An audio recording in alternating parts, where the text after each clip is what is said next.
தமிழகத்தை பொறுத்தவரை இனி அடுத்து வரக்கூடிய நாட்களில் படிப்படியாக மழையானது பதிவாக வாய்ப்புள்ளது. எந்தெந்த மாவட்டங்களுக்கு, எந்தெந்த தேதிகளுக்கு கனமழையானது பதிவாக வாய்ப்புள்ளது சொல்ல பார்க்க போகிறோம். நீங்கள் நம்ம சேனலை சப்ஸ்கிரைப் பண்ணாமல் இருந்தீங்கன்னா மறக்காமல் லைக் பண்ணிக்கோங்க, சப்ஸ்கிரைப் பண்ணிக்கோங்க. வாங்க வீடியோக்குள்ள போகலாம். தமிழகத்தில் ஓரிரு இடங்களில் மழை பெய்துள்ளது. காரைக்கால் பகுதிகளில் மிக லேசான மழை பதிவாகியுள்ளது. புதுவையில் வறண்ட வானிலை நிலவியது. அடுத்த 7 தினங்களுக்கான வானிலை முன்னறிப்பு மற்றும் எச்சரிக்கை.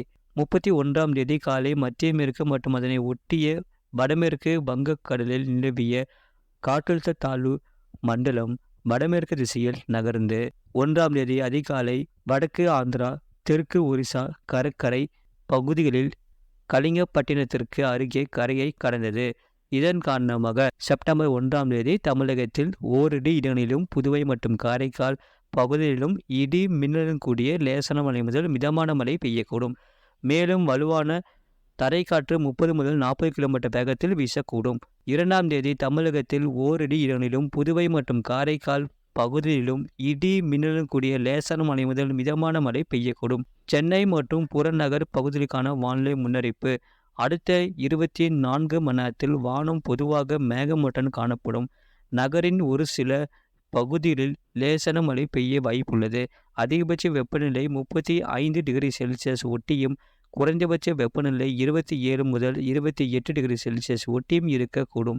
மீனவர்களுக்கான எச்சரிக்கை. தமிழக கடலோர பகுதிகளில் 5ஆம் தேதி வரை மன்னார் வளைகுடா, தென் தமிழக கடலோர பகுதிகள் மற்றும் அதனை ஒட்டிய குமரி கடல் பகுதிகள், வட தமிழக கடலோர பகுதிகளுக்கு அப்பால் உள்ள தென்மேற்கு வங்கக்கடல் பகுதிகளில் சூறாவளி காற்று மணிக்கு 35 முதல் 45 கிலோமீட்டர் வேகத்திலும் இடையிடையே 55 கிலோமீட்டர் வேகத்திலும் வீசக்கூடும். வங்கக்கடல் பகுதிகளில் 1ஆம் தேதி தெற்கு வங்கக்கடல், மத்திய மேற்கு மற்றும் அதனை ஒட்டிய மத்திய கிழக்கு வங்கக்கடல், வடமேற்கு வங்கக்கடல் மற்றும் ஆந்திரா கடலோர பகுதிகளில் சூறாவளி காற்று மணிக்கு 35 முதல் 45 கிலோமீட்டர் வேகத்திலும் இடையிடையே 55 கிலோமீட்டர் வேகத்திலும் வீசக்கூடும். அரபிக்கடல் பகுதிகளில் வடமேற்கு அரபிக்கடல் பகுதிகளில் சூறாவளி காற்று மணிக்கு 60 முதல் 70 கிலோமீட்டர் வேகத்திலும் இடையிடையே 80 கிலோமீட்டர் வேகத்திலும் வீசக்கூடும். வடமேற்கு மற்றும் அதனை ஒட்டிய அரபிக்கடல் பகுதிகளில் சூறாவளி காற்று மணிக்கு 50 முதல் 60 கிலோமீட்டர் வேகத்திலும் இடையிடையே 70 கிலோமீட்டர் வேகத்திலும் வீசக்கூடும். மத்திய மேற்கு அரபிக்கடல், தென்மேற்கு அரபிக்கடலின் மேற்கு பகுதிகளில் சூறாவளி காற்று மணிக்கு 45 முதல் 55 கிலோமீட்டர் வேகத்திலும் இடையிடையே 65 கிலோமீட்டர் வேகத்திலும் வீசக்கூடும். கேரளா, கர்நாடக கடலோர பகுதிகள் மற்றும் லட்சத்தீவு பகுதிகளில் சூறாவளி காற்று மணிக்கு 35 முதல் 45 கிலோமீட்டர் வேகத்திலும் இடையிடையே 55 கிலோமீட்டர் வேகத்திலும் வீசக்கூடும். மேற்குறிப்பிட்ட நாட்களில் மீனவர்கள் இப்பகுதிகளுக்கு செல்ல வேண்டாம் என்று அறிவிக்கப்படுகிறார்கள். கடந்த 24 மணி நேரத்தில் பதிவான மழையின் அளவு. கோயம்புத்தூர் மாவட்டம் சின்னக்கல்லார் 5 சென்டிமீட்டர் பதிவாகியுள்ளது.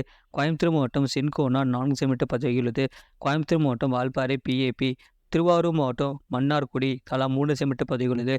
தஞ்சாவூர் மாவட்டம் நெய்வாசல் தென்பாதி, கோயம்புத்தூர் மாவட்டம் சோலையார், கோயம்புத்தூர் மாவட்டம் வால்பாறை PTO, புதுக்கோட்டை மாவட்டம் மணல்மேல்குடி, திருவாரூர் மாவட்டம் திருத்துறைப்பூண்டி, தஞ்சாவூர் மாவட்டம் ஒரத்தநாடு, புதுக்கோட்டை மாவட்டம் மீமிசல், புதுக்கோட்டை மாவட்டம் ஆவுடையார் கோவில், புதுக்கோட்டை, தஞ்சாவூர் மாவட்டம் பேராயூரணி, மயிலாடுதுறை மாவட்டம் மயிலாடுதுறை AWS, புதுக்கோட்டை மாவட்டம் கந்தர்வர் கோட்டை, திருச்சிராப்பள்ளி மாவட்டம் தென்பரநாடு, நாகப்பட்டினம் மாவட்டம் தலைஞாயிறு, ஈரோடு மாவட்டம் சென்னிமலை தலா 1 சென்டிமீட்டர் பதிவாகிறது. கடந்த 24 மணி நேரத்தில் பதிவான வெப்பநிலை.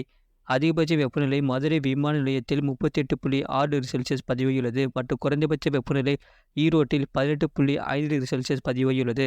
இதுபோன்ற செய்திகளை உடனுக்குடன் அறிந்து கொள்ள மறக்காம சேனலை சப்ஸ்கிரைப் செய்யுங்கள். மற்றவர்களுக்கு தெரியப்படுத்த